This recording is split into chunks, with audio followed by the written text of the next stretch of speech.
Pete the Cat, The Great Leprechaun Chase by James Dean. Tomorrow is St. Patrick's Day, and Pete's teacher, Mr. G, is teaching about leprechauns. The only time you can catch one is on St. Patrick's Day. A leprechaun will bring you good luck, Mr. G says. Now, everyone in the class wants a leprechaun. Pete gets a great idea. He will open a leprechaun catching business. St. Patrick's Day comes, and Pete gathers some supplies. He hangs a sign above his stand. This will be easy, Pete thinks. Squirrel is Pete's first customer. I want a leprechaun, Squirrel says. I need good luck for my test. Cool, I'm on it, says Pete. Pete has a plan. He will follow a rainbow until he finds a leprechaun.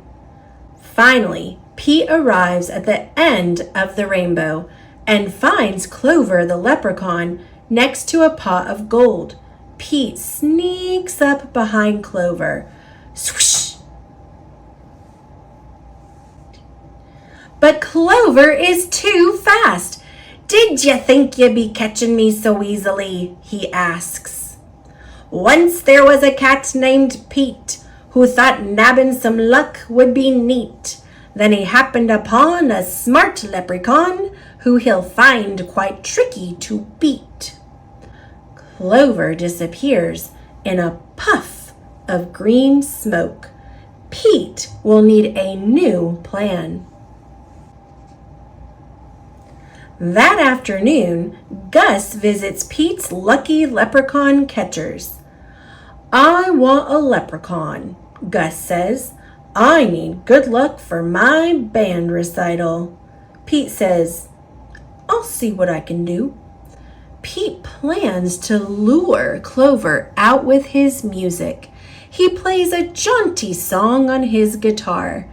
Before long, Clover dances over to Pete. Just a little closer, Pete thinks. Suddenly, Clover starts spinning around Pete. Round and round, Clover goes faster and faster. Oh no! Clover wraps up Pete with a rope. Pete has finally met his match, a crafty leprechaun he just can't catch. He'll never win, he better give in or find something else to snatch.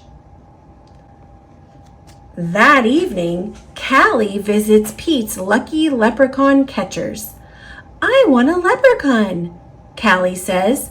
I need good luck for my tennis match. Says Pete. St. Patrick's Day is almost over. There isn't much time left to catch a leprechaun. But Pete won't give up yet. Pete sets a trap for Clover. Before long, Clover tiptoes up to the trap and sniffs the air. I love candy, he whispers, peering under the box. Pete waits very quietly. Crash!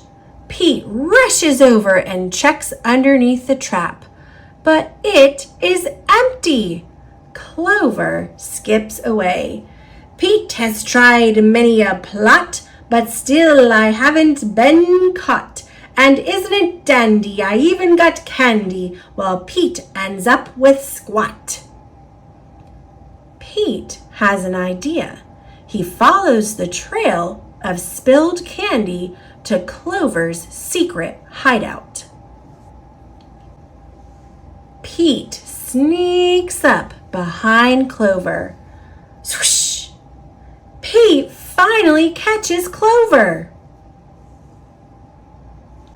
Why do you want me? Clover asks.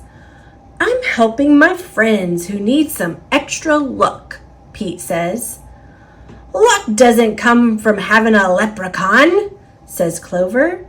You and your friends have each other. That's already makes you as lucky as can be. Could Clover be right? Pete is one very lucky cat. A lucky cat doesn't need a lucky leprechaun. He lets Clover go. Pete decides he will be the good luck his friends need by helping them out himself. Pete helps Squirrel study for his test. Squirrel aces it. Pete helps Gus rehearse for the recital. Gus rocks it. Pete helps Callie practice for her match. Callie wins it. Clover magically appears. Good job, Pete, says Clover. I have one more poem for ye. While Clover played hide and seek, Pete learned something unique. The luck that you make beats luck that you take any old day of the week. Happy St. Patrick's Day!